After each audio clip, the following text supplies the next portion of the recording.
साईं यों मत जानियो प्रीत गटे ममचत, और मरूं तो तुम सुमरत मरूं और जीवित समरूनित। कि परमात्मा को ऐसे ही कोई ऊपरले भाव से ही इसमें लगाव मत बनाना।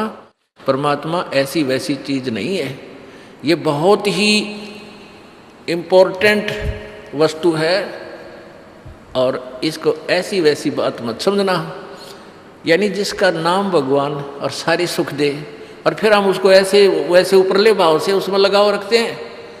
आपने गरीब आदमी ने 10,000 रुपये मिल जा, कहीं से चाहे वो उधारे मिल लो या उसके अपने कोई मिल गए, तो उस निर्धन को पता है वो 10,000 रुपया न कहाँ छुपाता फिरेगा और कहाँ छुपा होगा, कदे कोई बालक ना निकाल ले, मुश्किल से मिले हैं, ये करूँगा वो करूँ, कितनी उसकी वैल्यू से परिचित है।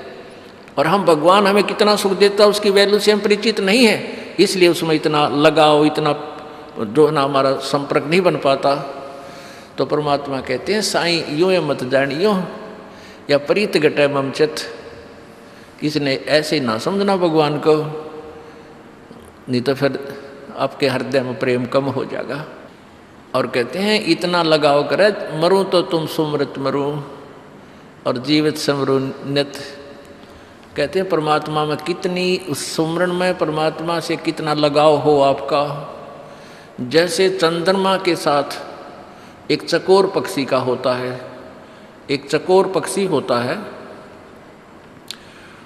वो कव्वे के आकार का होता है, थोड़ा सा बड़ा इससे, और वो क्या करता है कि चंद्रमा जब उदय होता है तो उसका कलर लाल लाल होता है, तो वहीं से उसकी नज़र टिक जाती है पर पेड़ के ऊपर। वो ऐसे सूखे पेड़ पर बैठता है, जो ऐसी टहनी पर बैठता है कि चंद्रमा और मेरे बीच में बाधा ना हो जा। तो वो चंद्रमा जब उदय होता है वहाँ से चलता है ऐसे, तो उसकी नज़र ऐसे ही रहती है, ऐसे ऐसे। जब चंद्रमा शिखर में आता है तो ऐसे करने लग जाता है, और जब चंद्रमा इधर चला जाता है तो ऐसे होकर गिर जाता है, वो नीचे गिर जाता है, गिर के उसकी गर्दन टूट जाती है, और गर्दन टूटने के बाद भी पड़ा पड़ा अपने दुख की परवाह ना करके और चंद्रमा अस्त होने तक उसी में नज़र रखता है। कहते हैं ऐसा लगाव करो अपने परमात्मा से जैसे चांद चकोर है, तो पुण्यात्मा इस प्रकार परमात्मा पाया जाएगा। बोलो सतगुरुदेव की जय। परमेश्वर पूर्ण ब्रह्म कबीर देव जी की असीम कृपा से ऐसे शुभ समागम प्रारंभ हुआ करते, और ऐसे शुभ समागमों में, ऐसे सत्संगों के अंदर वो पुण्य भागी प्राणी ही आया करते हैं जिनके युगों युगों के पुण्य अत्यधिक होते हैं। और अन्य प्राणी मान लीजिए किसी के कहने सुनने से ऐसे शुभ स्थान पर आ भी जाता है तो वो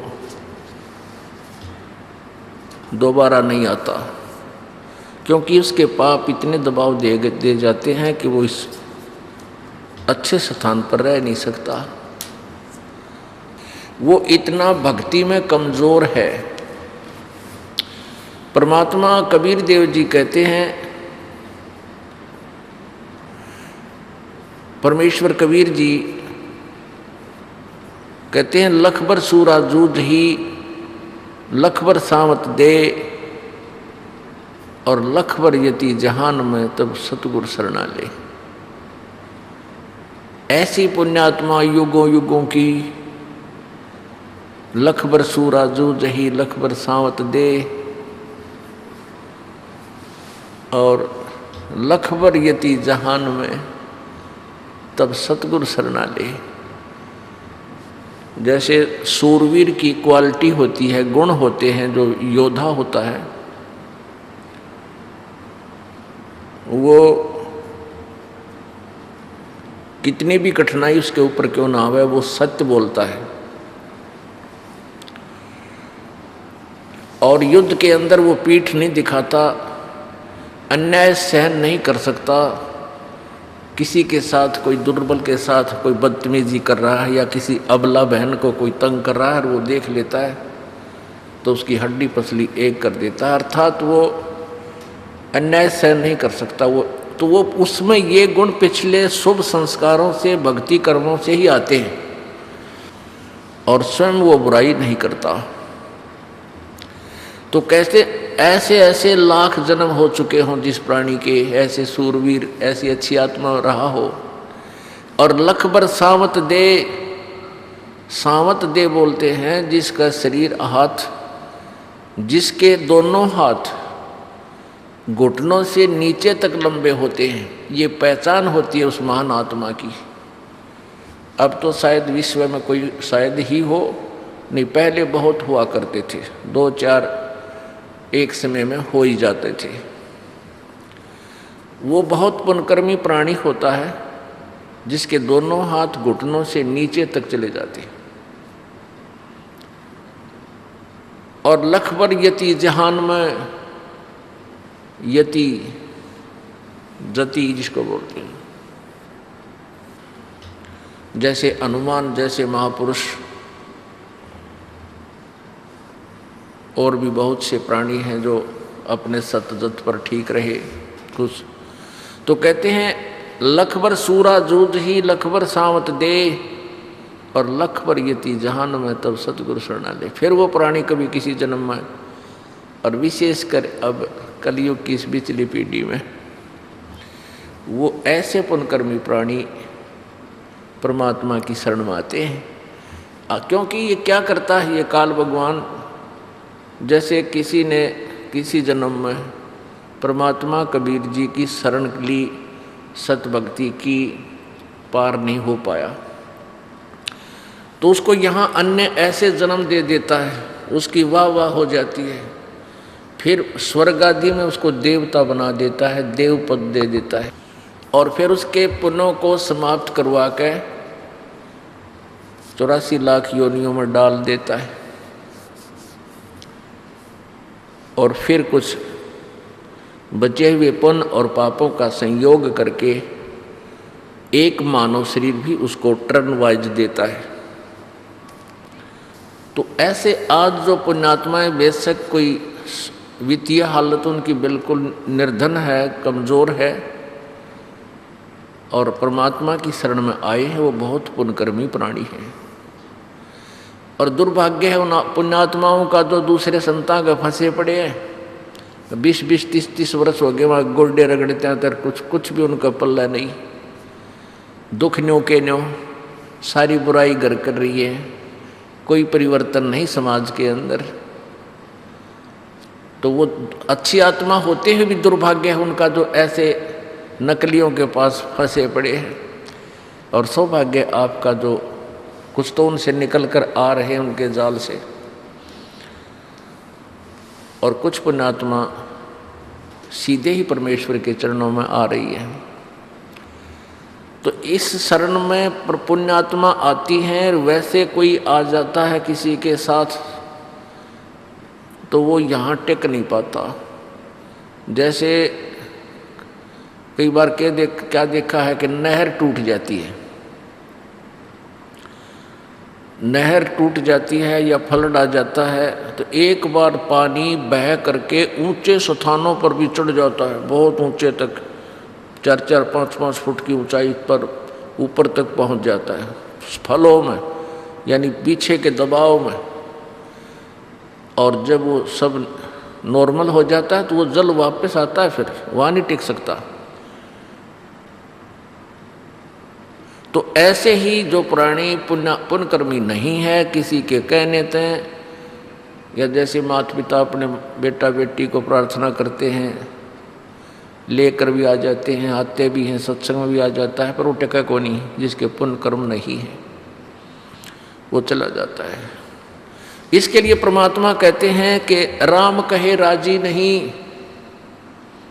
फिर कहाँ जाएगा वो, कितने गप्पे मारनियाँ दो रहे हैं कोई, या राजनेता के पाछे जय बोलता हंडे जाएगा, कुछ लेना एक न देने दो, या ताश खेलनियाँ दो रहा बैठेगा, या कितने जुआ खेलेगा, या कोई शराब गुटी लाने लग जाएगा। तो उसके विषय में कहते हैं कि राम कहे राजी नहीं, वो चोरा नाल खुशहाल, मल अखाड़ा जीतेंगे ये युगन युगन के माल। इस भक्ति रूपी अखाड़े में, इस भक्ति रूपी अखाड़े में युगों युगों के माल ही टिक पावेंगे। युगों युगों के पहलवान, अर्थात ना जाने कितने जन्मों से आप भक्ति करते हुए आ रहे हो, और जब आमना सामना होता है कुश्ती में, रेसलिंग में, तो वो पहलवान टिक पाओगा जिसने पहले एक्सरसाइज अभ्यास प्रैक्टिस कर रखी है, खूब खुराक खा रखी है। तो आप जी उन पुण्यात्माओं में से हो जो युगों युगों से प्रैक्टिस करते हुए आ रहे हो, ये राम नाम की खुराक खा रहे हो, ये पहलवान आप परमात्मा के अखाड़े के माल हो, पहलवान हो। परमेश्वर कबीर देव जी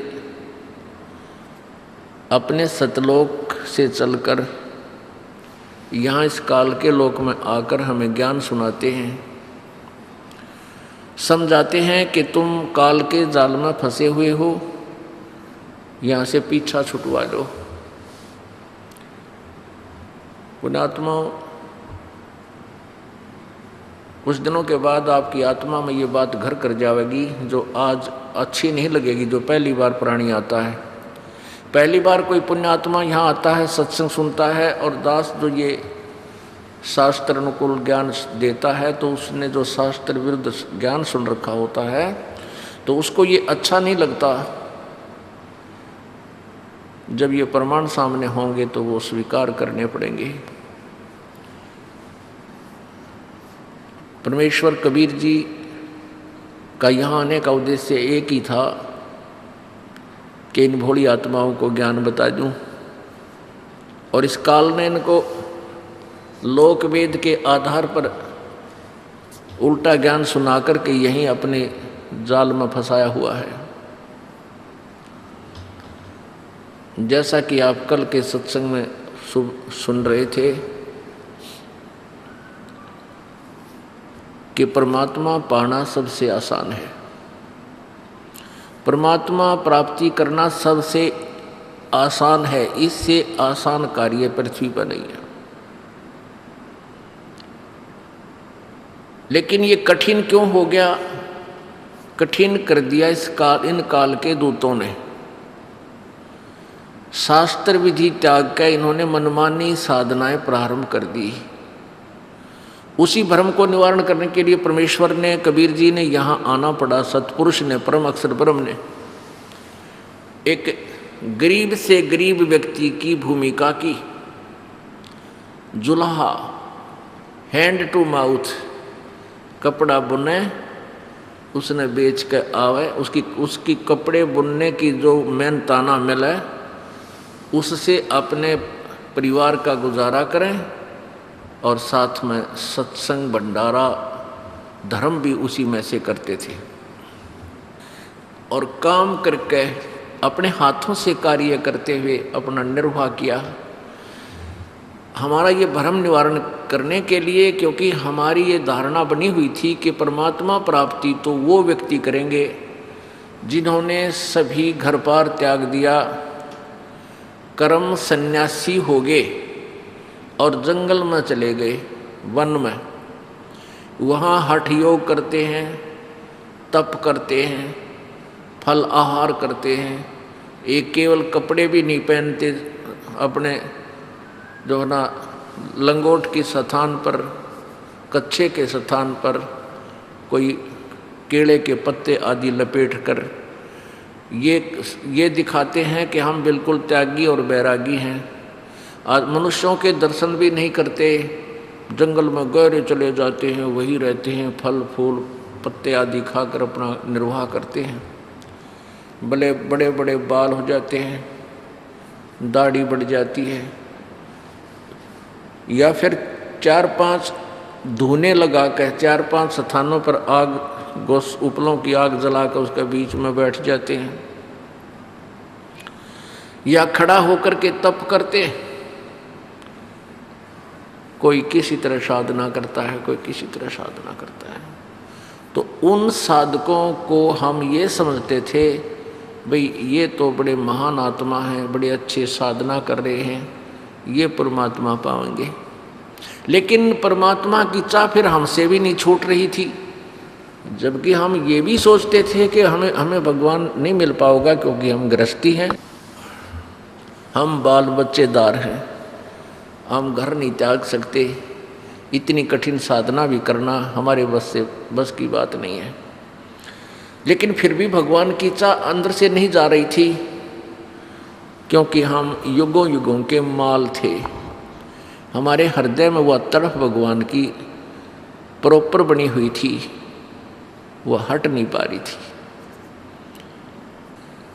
हमारी ये गलत धारणाएं थी, उनको निवारण करने के लिए परमात्मा ने क्या बताया है कि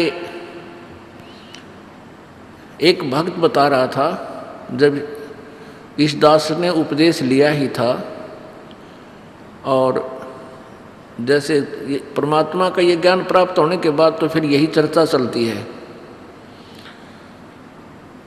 तो जैसे भी हम ऑफिस में बैठते थे, दो चार भक्त जो व्यक्ति होते थे वो उनसे चर्चा चलाए बिना नहीं डिटा जाता कि अभी कबीर साहब पूरे परमात्मा हैं, उनकी भक्ति से पूर्ण मोक्ष होता है। तो हंसी करा करते मेरी वह नो क्या करते, यो नया भगवान देख लो, यो बिराना कितने ले आया एक और कबीर न भगवान बताओ। अब उनका कहना भी ठीक था और मेरा कहना अपनी जगह ठीक था, क्योंकि उनको ज्ञान नहीं था और मुझे ज्ञान पूर्ण हो लिया था। तो उन्हीं में से एक कह रहा कि भगवान न्यू ना पाओ, जिस तरह आप डरे ढोरे हो, आप तो नौकरी भी कर रहे हो और भक्ति भी कर रहे हो, भगवान तो सब कुछ त्याग के और कति एकांत स्थान पर जाके और फिर देखा नहीं दुनिया का नहीं, तब मिलता है। तो आगे वो बढ़ा रहा अपनी बात को कि एक बार मैं वहाँ पहुँच गया ऋषिकेश, ऊपर चढ़ा गया पहाड़ों पर। तो वहाँ 20-30 व्यक्ति चर्चा कर रहे थे कि भाई यहाँ एक महात्मा रहता है इस आगे पहाड़ियों में, जंगल में, और अपने शरीर पर केवल पत्ते लपेट कर रखता है, ना वस्त्र पहनता है, नंगे पैरों रहता है और बड़े बड़े बाल दाढ़ी बढ़ा रखी है। तो वहाँ इसलिए बैठे थे वो कि हो सकता है वो इधर घूमता फिरते आ जावे, एक बार ऐसे महात्मा के दर्शन हो जाए तो कल्याण हो जा। तो कहता है कि मैं भी अगले दिन सुबह वक्त से वहाँ जा बैठा, और भी 5, 7, 10 बैठे थे, देख रहे थे इधर उधर के, इधर आ जाता वो कई बार। तो क्या हुआ, इतने में वो महात्मा आया। अब उसने हमें देख लिया, जब हमने उसे देखा तो उसकी पीठ हमारी तरफ थी, उसका दर्शन नहीं हुए, और वो अंदर भाग के दौड़ कर अंदर भाग गया, गहरा चला गया कि तो गुफा बना रखी है उसमें बढ़ गया। जब दर्शन हो जाते तो बेड़ा पार हो जाता। ऐसे होते हैं साधक परमात्मा संत। अब उनको फिर आगे बात बढ़ाना को उचित भी नहीं था, क्योंकि वो तो बिल्कुल लोकवेद पर आधारित थे। तो परमात्मा की वो बातें, वो वाणी याद आती है कि केड़े की कोपीन है, कोपीन कहे लंगोट को पर्दे पे बांध लेते हैं, केड़े की कोपीन है और फूल पान फल खाही, और नरक का मुख नहीं देखते वो बस्ती निकट न जाही। वो जंगल के रोज हैं जो मनुष्यों बिद के जाही, और निस्तिन फिरे उजाड़ मैंने परमात्मा पावन आई। क्या बताते हैं कि कीड़े की तक कोपीन बांध रखी हो पर्दे पर, और जिसको तुम कहते हो फूल पान पत्ते खा के गुजारा करता है, वो बस्ती में आटा किसी आहार मांगने नहीं आता, वो भिक्षा ले मांगने भी नहीं आता। और आदमी दिख जाते हैं तो भाग कर बिदक के अंदर भाग जाता है, दौड़ कर छुप जाता है। उसके विषय में कबीर परमात्मा कहते हैं वो तो जंगल के रोज हैं, जिनको तुम संत कहते हो, जो आदमियां तो बिदक का भाजे, जो मनसा डरे वो भगवान ने के पाएंगे। केले की कोपिन है जो फूल पान फल खाई और नरक का मुख नहीं देखते, जो बस्ती निकट ना जाई। वो जंगल के रोज हैं नील गायें जो भागती फिरा रहे फुदकती सारा दिन उड़ा तूड़ा नो भाग रही हम आदमियाँ तो डर के भाग्या करें। नील गायें रोज कहते हुए तो जंगल के रोज हैं, घास फूस हुए खावे घास फूस वो खाते हैं। और निस्दिन फिरो उजाड़ में, चाहे दिन रात धक्के खाओ उस उजाड़ में जहाँ कोई भी ना, उसको उजाड़ बोलते हैं। जहाँ बस्ती ना हो मनुष्य ना हो उजाड़ बोलते हैं देसी भाषा में। कहते निस्दिन फिरो उजाड़ में नो भगवान पावे नाही। फिर क्या बताते हैं, डेरे डंडे खुश रहो, ये खुसरे लेना मोक्ष। और ध्रुव प्रहलाद पार हो गए फिर गृहस्थी में के दोष। अब देखो एक का अमृतवाणी कितना सुलझा देती है कि तुम ध्रुव और प्रहलाद को पार हुआ बोलते मानते हो। आपके इतिहास में ध्रुव और प्रहलाद पार हो गए, उनके गुण गाए जाते हैं। तो परमात्मा भी कहते हैं डेरे डंडे खुश रहो, अपने घर में रहो, चाहे शादी करवाओ या ना करवाओ वो अलग बात है। डेरे डंडे खुश रहो, ये खुसरे लेना मोक्ष। अगर कोई ये कहता है भी ऐसे घर त्याग जाने से, बचपन से घर से निकल जाने से, बाल ब्रह्मचारी रहने से ही परमात्मा प्राप्ति होती है, तो कहते हैं खुसरे यानी ये हिजड़े, ये तो तुम्हारे उन संतों से जो घर त्याग के जा रहे हैं उनसे पहले भी परमात्मा पाने के अधिकारी हैं। अगर ब्रह्मचारी रहने मात्र से ही प्रभु प्राप्ति हो। लेकिन परमात्मा कहते हैं दुराचार भी महापाप का कारण होता है।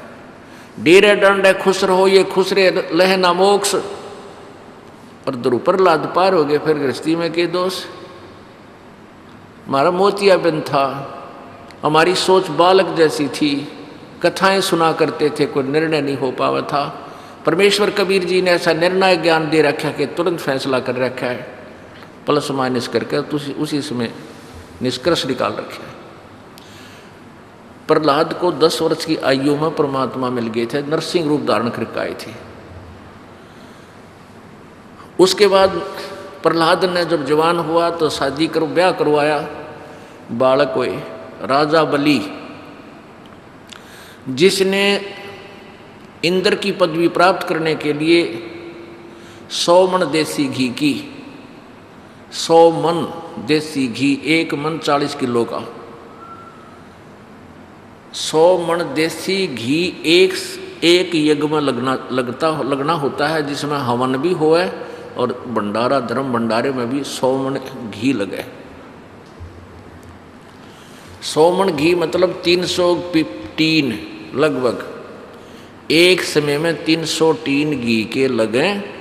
और उसकी कुछ टर्म कंडीशन होती हैं उस यज्ञ की जो वो करते थे, और उस टर्म कंडीशन में वो सफल रहे, वो फेल ना हो, तो वो एक यज्ञ हुई।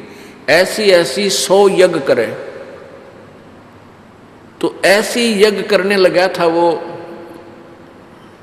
राजा बलि, जो प्रहलाद का पोता था। प्रहलाद का पोता बैलोचन का पुत्र, प्रहलाद का पुत्र बैलोचन था, बैलोचन का राजा बलि हुए और बलि ने वो यज्ञ की थी। सिर्फ इसलिए इतना ही यहाँ टॉपिक रखेंगे। तो कहते हैं प्रहलाद जी की शादी हुई, विवाह हुआ, फिर उसका बच्चे हुए, और उसको भी आप कहते हो मोक्ष हुए, मोक्ष प्राप्त किया। प्रहलाद ध्रुव को 5 वर्ष की आयु में परमात्मा प्राप्ति हो गई थी। उसके बाद युवा हुआ, शादी करवाई, राज्य पद प्राप्त किया, 36,000 वर्ष राज्य किया, और फिर मोक्ष हुआ। तो परमात्मा कबीर देव जी कहना चाहते हैं, समझाना चाहते हैं, तुम एक तरफ तो उनकी गुण गाते हो कि जंगल में बैठ के डले ढूंढ जा रहे। कबीर परमात्मा कहते हैं कि डंब करें डूंगर चढ़े, डंब कहते हैं पाखंड, डंब करें डूंगर चढ़े।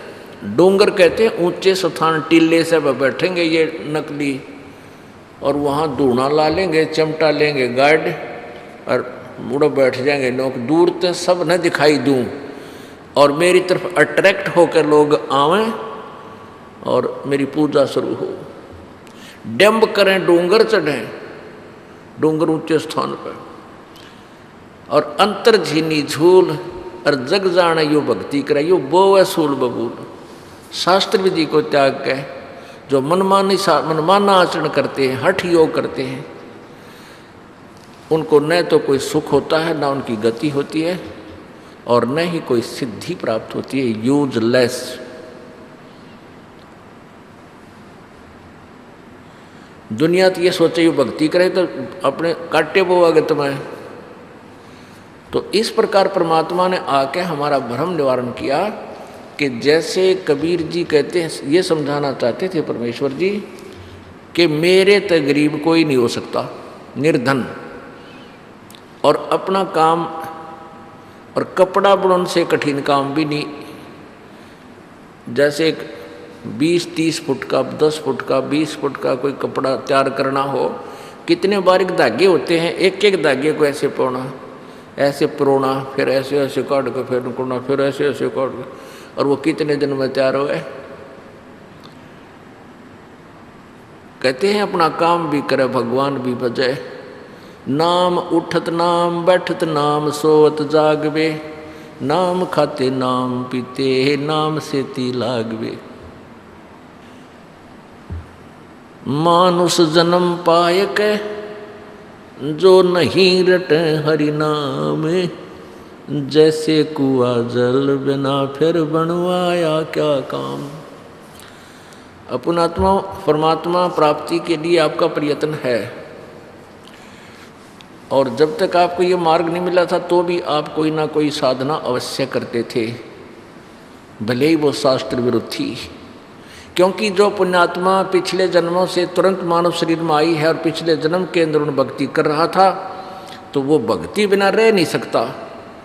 थोड़ा सा सियाना होते ही उसी समय उसमें उमंग उठती है, कोई न कोई आड़ किसी देवता की या किसी गुरु की, संत की वो अवश्य लेता है, कोई साधना अवश्य प्रारंभ करता। वो रह ही नहीं सकती वो प्यारी आत्मा जिसको भगवान की पिछले जन्म जन्मांतर की चाह है। जो परमेश्वर के अखाड़े के जो माल हैं, पहलवान हैं, वो रह नहीं सकते। तो हम जैसे भी साधना कर रहे थे वो लोक वेद था। कबीर परमेश्वर जी अपने ऊपर ही उदाहरण देकर कहते हैं, पीछे लगा जाऊं था मैं लोक वेद के साथ, और रास्ते में सतगुरु मिल गए, दीपक दे दिया हाथ। अब जैसे ये दास पहले हनुमान जी का पुजारी था, मंगलवार का व्रत रखा करता और 100 रुपये का प्रसाद बांट के पूरा मोक्ष समझता था, जिसा ज्ञान था। और श्री कृष्ण जी का अनन्य भक्त था, यानी श्री कृष्ण उर्फ विष्णु जी इष्ट रूप में थे, और भगवान शंकर की भी पैरेलल साधना करते थे। हृदय में जगह पूरी थी, ऐसे ही बहुत उनके प्रति श्रद्धा थी, लेकिन मुख्य रूप में विष्णु जी की उपासना हम करते थे। गीता जी को भी एक बहुत अच्छा शास्त्र और उसका पाठ भी करते थे। ये पुराणों को, शिव पुराण को, विष्णु पुराण जी को, पुराण को जिस भी समय मिलता था इसको भी पढ़ा करते थे, लेकिन समझ में कुछ नहीं आया करता।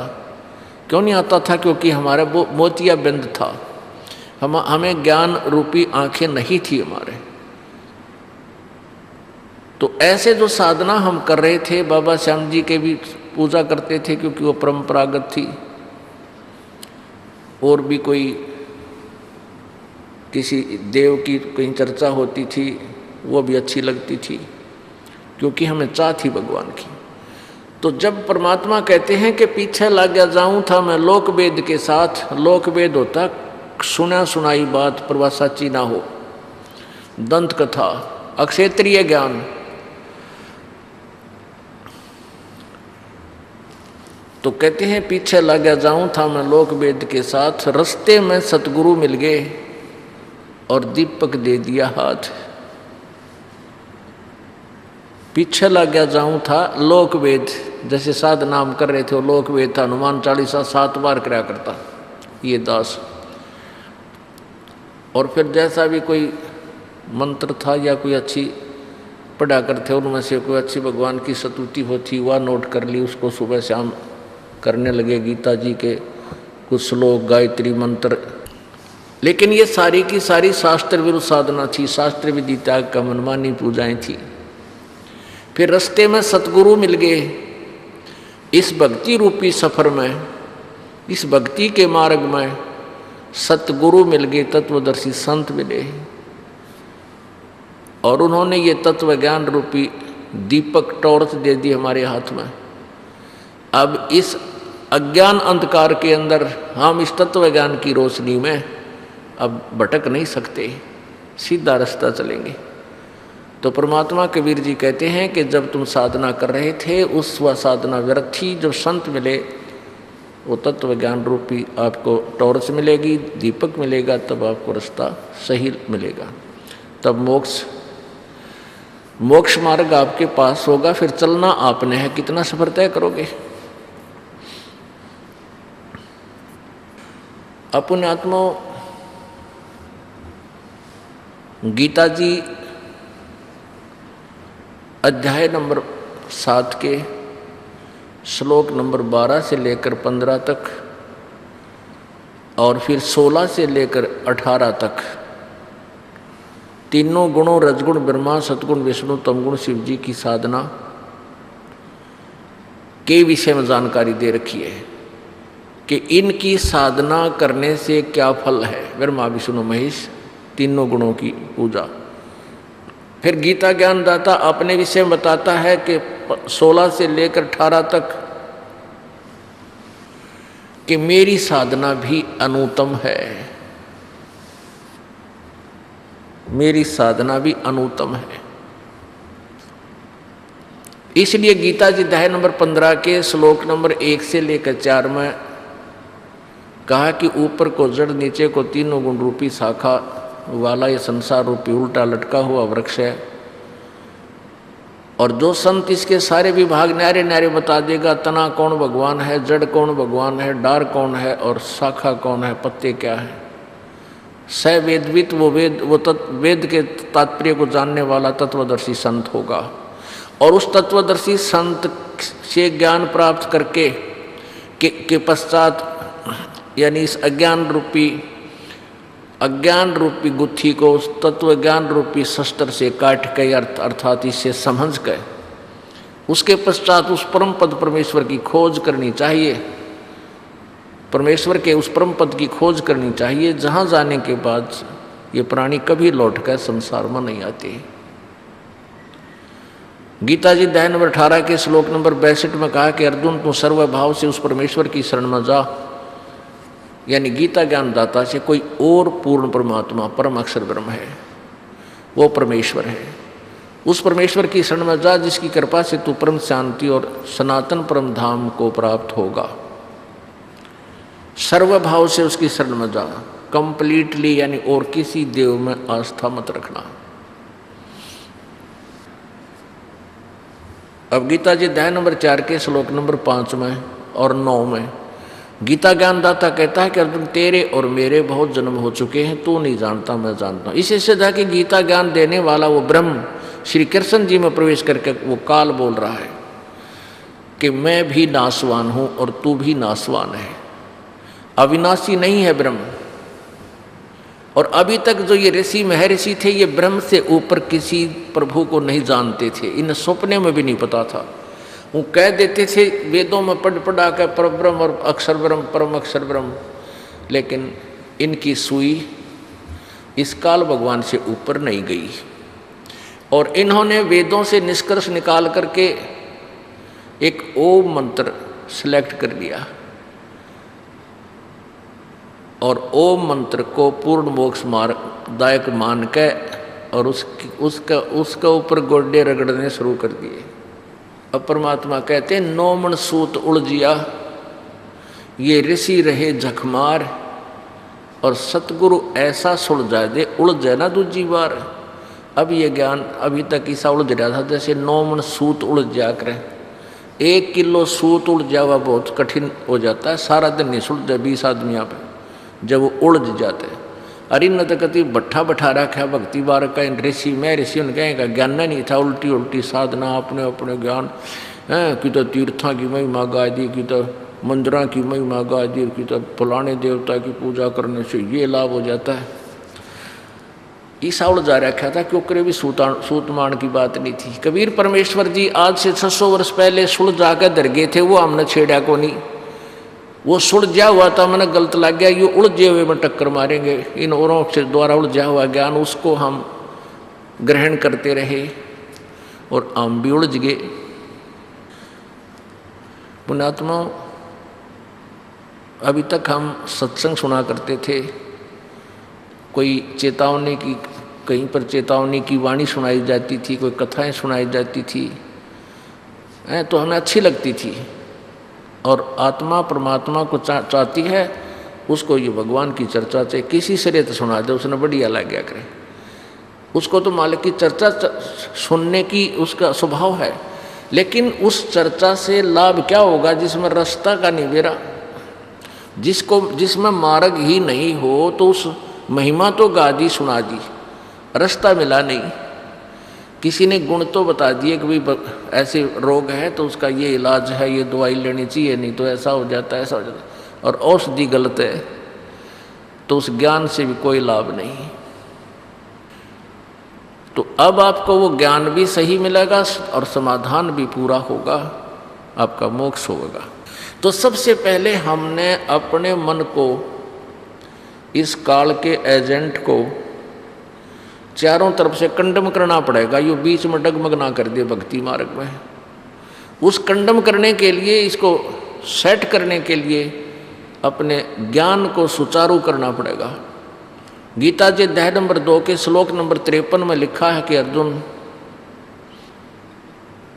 के जिस समय तेरी बुद्धि भिन्न भिन्न प्रकार के भ्रमित करने वाले वचनों से हटके एक परमात्म तत्व के ज्ञान पर, तत्व ज्ञान के ऊपर सेट हो जाएगी, एक ज्ञान पर टिक जाएगा तो तत्व ज्ञान पर, तब तो तू भगत बनेगा, तब तो तू योग को प्राप्त होगा। योग माने भक्ति साधना, तब तो तू साधक बनेगा, तुझे योग प्राप्त होगा। न सोच ले तब तो तू भक्ति के योग बना।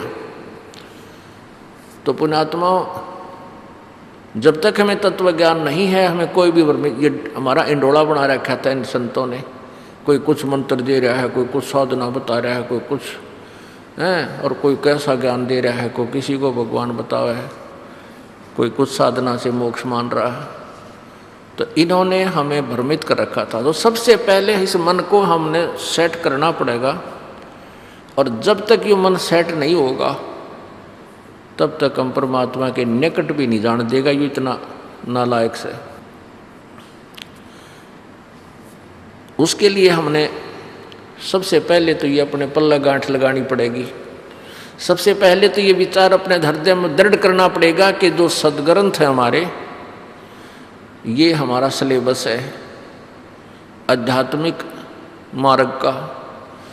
पुण्यात्माओं, जैसे हम बच्चे विद्यालय में पढ़ते हैं तो उनका सिलेबस सेट किया जाता है, उनका पाठ्यक्रम निहित किया जाता है, और उस पाठ्यक्रम के आधार पर टीचर को पढ़ाना चाहिए, और पढ़ाते हैं। और उसी पाठ्यक्रम से फिर उनके प्रश्न यानी एग्ज़ाम होता है, उनका इम्तिहान होता है। और जिस बच्चे ने सिलेबस से पढ़ रखा है तो वो अपना सफल भी होगा, और जिन्होंने आउट ऑफ सिलेबस पढ़ रखा है तो सारे असफल होंगे। ये तो बिल्कुल सीधी सी बात है।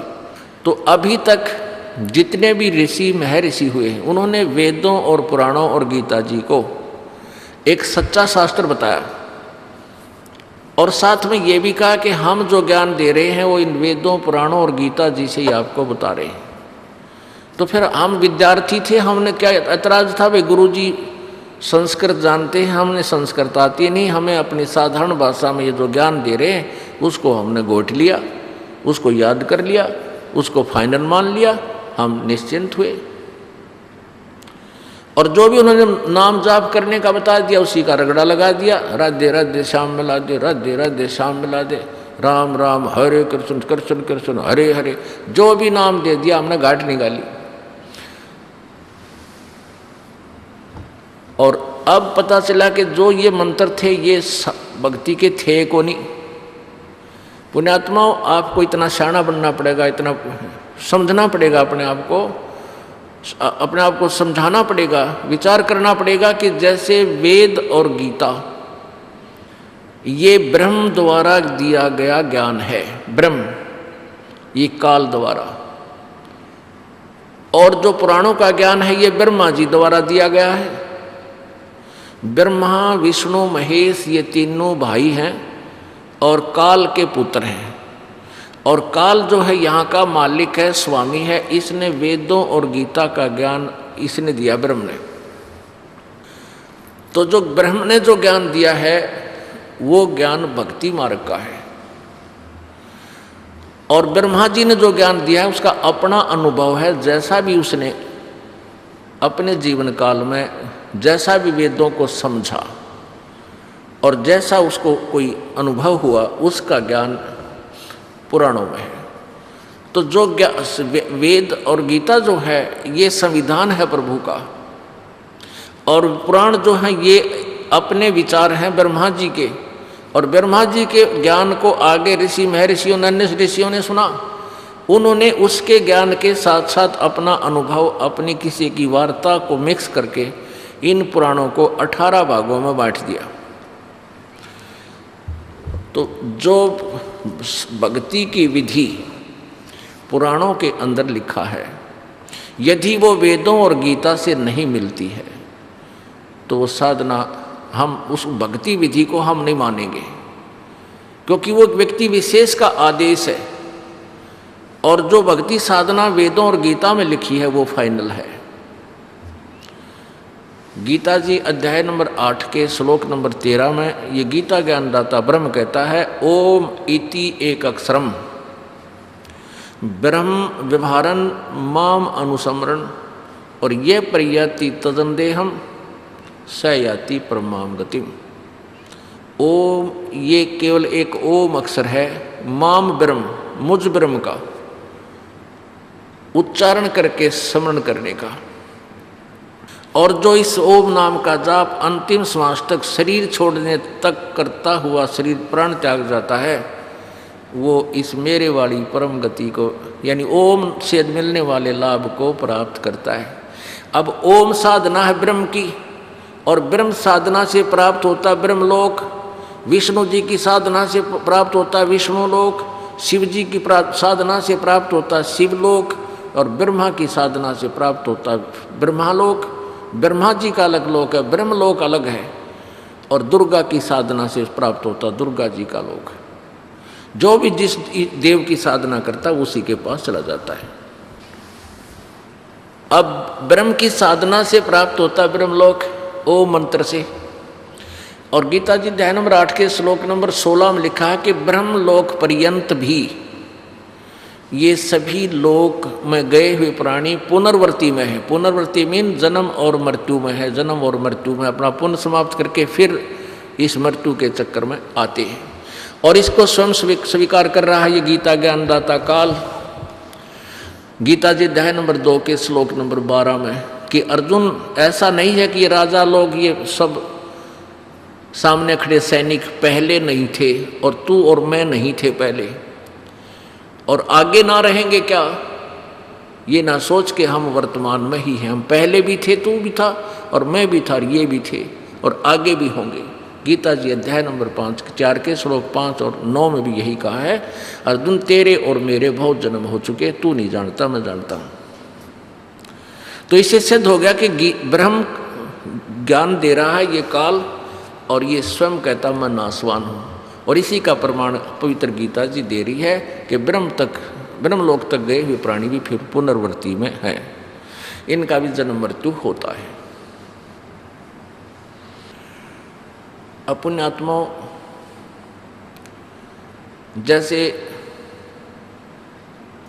ब्रह्मा विष्णु महेश नासवान है, सबसे पहले इस कंसेप्ट को क्लियर करेंगे कि ब्रह्मा विष्णु महेश नासवान, क्योंकि हम इनको अजरो अमर लोक वेद के आधार से ब्रह्मा विष्णु महेश जी को हम अविनाशी अजर अमर कालज मृत्युंजय पता नहीं के उपमा से जानते थे। ये लोक वेद सुना रखा था अपने तय, ये यथार्थ ज्ञान नहीं था। और जिन पुराणों का समर्थन दे करके इन नकली ऋषि गुरुओं ने हमें ये ज्ञान दिया था, उन्हीं पुराणों में इन भगवानों की सतीथि स्पष्ट लिखी हुई है। पहले हमारे पूर्वज अशिक्षित थे और ये ब्राह्मण लोग जो ये संस्कृत पढ़ने के अधिकारी थे, ये ब्राह्मण सारे नहीं थे। ब्राह्मण कुछ एक व्यक्ति को ब्राह्मण वो ब्राह्मण कहलाते थे जो गुरु पद प्राप्त कर लेते हैं। बाकी जो उसी समुदाय के लोग भी ब्राह्मण कहलाते, वो ब्राह्मण नहीं है।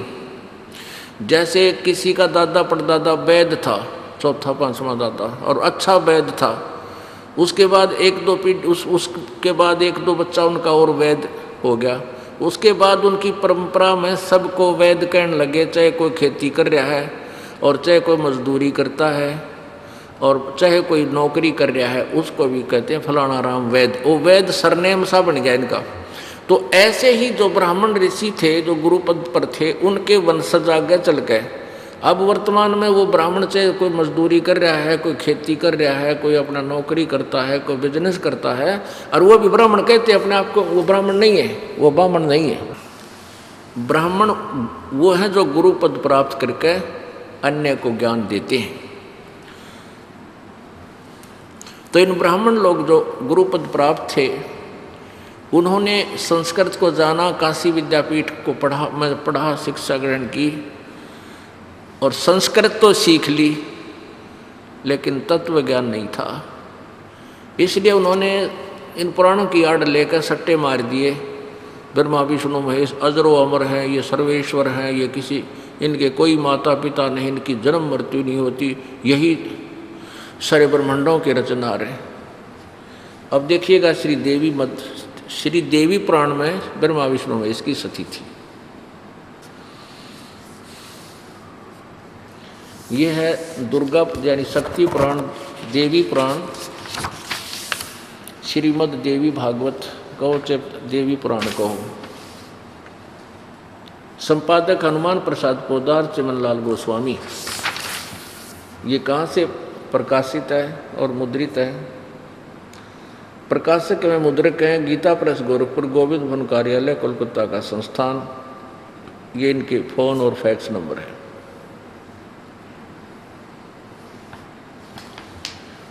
इस पुस्तक के अंदर तीसरे सकंद में और 123 पृष्ठ पे ये सकंद तीसरा,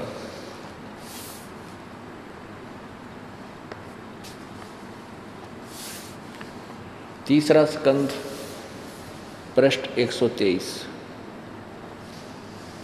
यहाँ विष्णु जी अपनी माता दुर्गा यानी देवी की स्तुति कर रहे हैं। क्या कहते हैं? तुम शुद्ध स्वरूपा हो, ये सारा संसार तुम्हीं से उद्भासित हो रहा है। मैं ब्रह्मा और शंकर हम सभी तुम्हारी कृपा से विद्यमान हैं। हमारा आविर्भाव माने जन्म, और तिरोभाव माने मृत्यु। हमारा तो आविर्भाव और तिरोभाव हुआ करता है। केवल तुम ही नित्य हो, नित्य माने अविनाशी, सदा रहने वाली। जगत जननी हो, प्रकृति और सनातनी देवी हो। स्पष्ट हो गया। विष्णु जी कह रहे हैं मैं ब्रह्मा और शंकर हम तुम्हारी कृपा से विद्यमान है। हमारा तो जन्म और मृत्यु होता है, हम अविनाशी नहीं हैं। अब शंकर भगवान भी समर्थन कर रहा है। भगवान शंकर बोल रहे हैं, बोले देवी यदि महाभाग विष्णु तुम्हीं से प्रकट हुए हैं तो उनके बाद उत्पन्न होने वाले ब्रह्मा भी तुम्हारे ही बालक हुए। फिर मैं तमोगुणी लीला करने वाला शंकर क्या तुम्हारी संतान नहीं हुआ? अर्थात मुझे भी उत्पन्न करने वाली तुम ही हो। शिवे संपूर्ण संसार की सृष्टि करने में तुम बड़ी चतुर हो। आगे देखो, इस संसार की स्थिति सृष्टि स्थिति और संहार में तुम्हारे गुण सदा समर्थ हैं। उन्हीं तीनों गुणों से उत्पन्न हम ब्रह्मा विष्णु एवं शंकर नियमानुसार कार्य में तत्पर रहते हैं।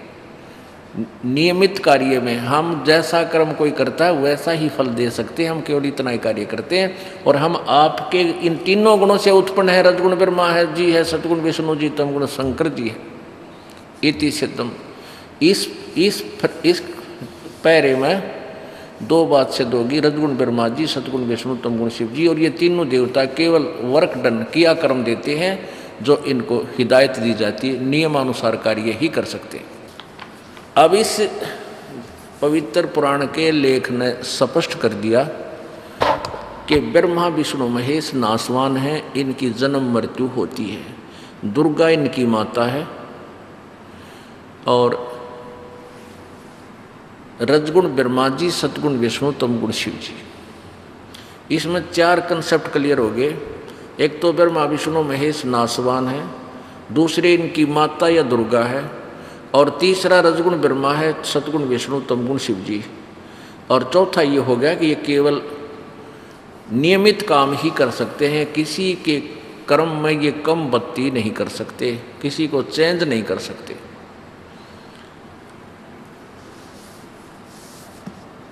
अपने आत्मा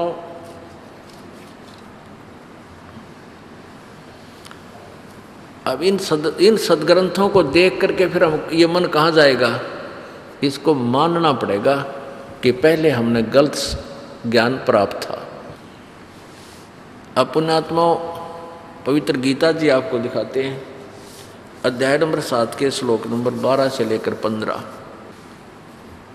इसमें क्या लिखा है कि तीनों गुणों रजगुण ब्रह्मा, सतगुण विष्णु, तमगुण शिव जी से जो कुछ भी हो रहा है, ये ज्ञान गीता ज्ञानदाता कहता है उसका मूल कारण मैं ही हूँ। जैसे श्री ब्रह्मा जी से रजोगुण से जो संतानोत्पत्ति करते हैं प्राणी विवश होकर, और विष्णु जी से के सतोगुण से के प्रभाव से हम एक दूसरे में ममता, जैसे बच्चा में मोह, संपत्ति में मोह, भाई बहन का प्यार, पति पत्नी में लगाव हैं, तो यहाँ जो हम एक दूसरे से ऐसे जकड़े रहते हैं, चिपके हुए हैं, ये श्री विष्णु जी के कारण है, ये जीव के बस का नहीं। और तमोगुण फिर थोड़ी देर में झगड़ा हो जाए, बाप बेटे का लठ मारे, बेटा बाप ने गड़न लग रहा है, तो ये इस तमोगुण के कारण हमारे अंदर ये सारी उथल पुथल ये तीनों गुणों से ही होती रहती है। तो काल भगवान कहता है कि ये तीनों गुणों से जो कुछ भी हो रहा है ये सब इसका मुख्य कारण मैं हूँ, और ये मुझ में नहीं और मैं इनमें नहीं, क्योंकि ये 21वें ब्रह्मांड में रहता है। इन तीनों पुत्रों को रजगुण ब्रह्मा, तमगुण शिव, सतगुण विष्णु, तमगुण शिव जी को यहाँ अलग अलग एक राजधानी बना रखी इनकी, और वहाँ बैठकर ये तीन लोक के प्राणियों को कंट्रोल करते हैं। इस पृथ्वी लोक के एक कॉमन स्वर्ग लोक है, उस स्वर्गलोक के और नीचे एक पाताल लोक, इन तीनों लोकों के प्राणियों को ये कंट्रोल करते हैं। और काल 21वें ब्रह्मांड के ऊपर के लोक में, और एक प्रत्येक ब्रह्मांड में भी इसने अलग से एक स्थान गुप्त बना रखा हुआ, ना ब्रह्मा जी जा सकते, ना विष्णु जा सकता, ना शिव जी जा सकते, बीच में ऐसे इसने बहुत व्यवस्था बना रखी है। तो इससे क्या है कि इसको 1 लाख मानव शरीरधारी प्राणियों को निताहार करने का श्राप लगा हुआ है। उसके लिए तीनों पुत्रों से ये अपना आहार तैयार करवाता है, जैसे कसाई बकरे पालता है। अब परमात्मा कबीर जी ने अपनी प्यारी आत्मा धर्मदास जी को काल की डेफिनेशन बताते हुए बताया कि प्यारी आत्मा, तुम यहाँ क्या देखते हो कि बहुत सुंदर हवा बह रही है, बड़ी अच्छी गंगा जैसी मीठे पानी की दरिया बह रही है, नीचे मीठा पानी है, सर्दियों में गर्म निकलता है, गर्मियों में ठंडा निकलता है, फिर काजू किस्मत सेब संतरे बाग के बाग लगे हुए हैं। तो और किस तरह से दिन रात बन रहे हैं, कितनी अच्छी जमीन, कितनी ज़मीन दे रखी है, इसमें बनाओ और खाओ कमाओ। तो ऐसे देखते हैं तो ये यहाँ का भगवान, यहाँ का स्वामी, यहाँ का मालिक हमें परमात्मा दिखाई देता है। परमात्मा माने श्रेष्ठ भगवान, श्रेष्ठ आत्मा, अच्छी आत्मा।